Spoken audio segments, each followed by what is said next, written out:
last two videos talking about how scared and concerned I am whenever there is a three-part novel series, especially a thriller series. Well, it feels that with The Housemaid is Watching, my fear has finally materialized and come to life.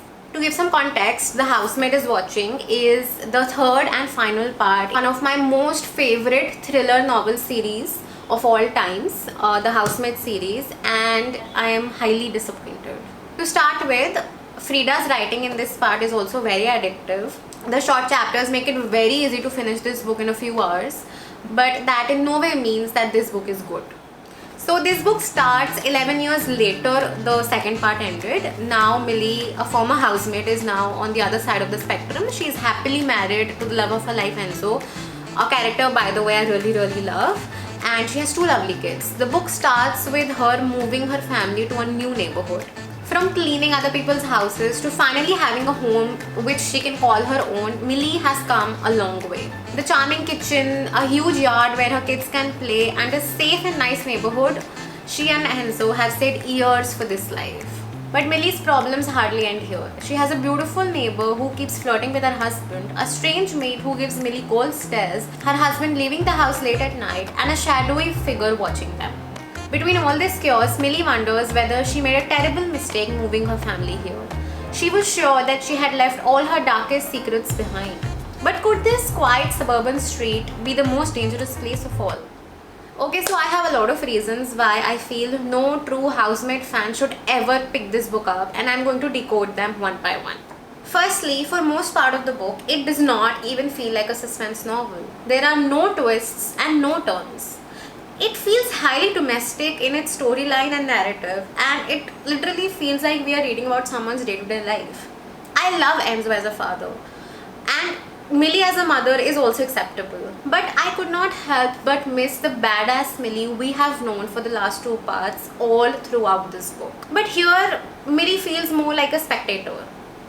Things are happening, and at some points a lot of things are happening, which makes this book really chaotic and crowded, but Millie is not at the center point of any of it. She is just a mere observer.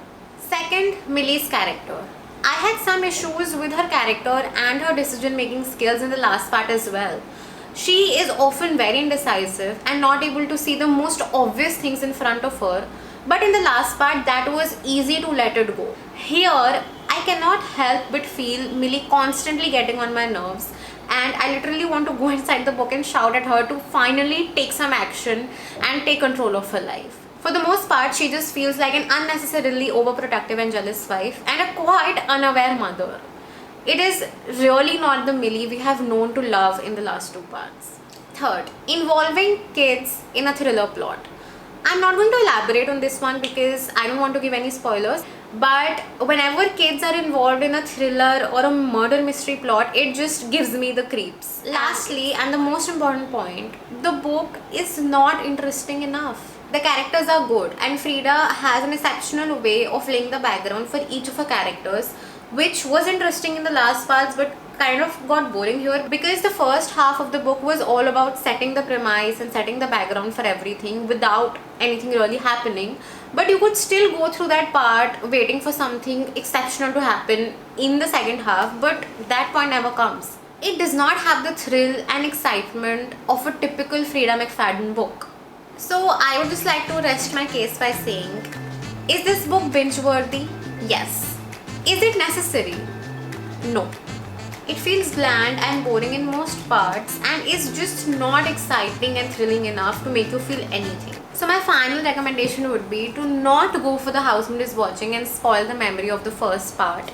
But if you're someone like me who will give anything to read another part of her favorite thriller novel series, no matter how many times someone told me it was bad, you can go for it.